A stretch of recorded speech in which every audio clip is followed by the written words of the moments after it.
Mesdames, Messieurs, vous êtes les bienvenus dans ce fait du jour sur Watch Web TV et bonne fête d'Ascension pour tous les chrétiens.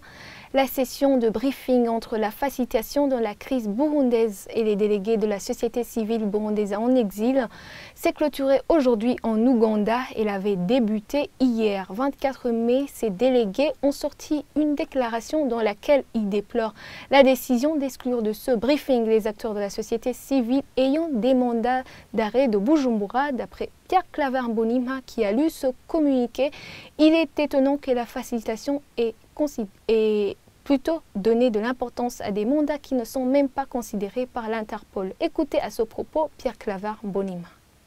Il est étonnant de constater que l'invitation actuelle du bureau du facilitateur tient à exclure les mêmes représentants des organisations directement en conflit avec les autorités burundaises sous le prétexte fallacieux de mandats d'arrêt qui ne sont reconnus par aucun État et qui ne sont pas considérés par Interpol.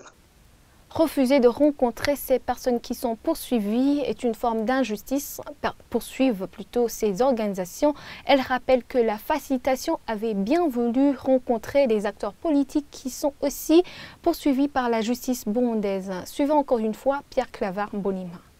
Le refus de rencontrer les responsables de la société civile et de la presse sous mandat d'arrêt est une forme d'injustice et de discrimination, d'autant plus que le facilitateur a déjà rencontré des leaders politiques poursuivis de la même manière.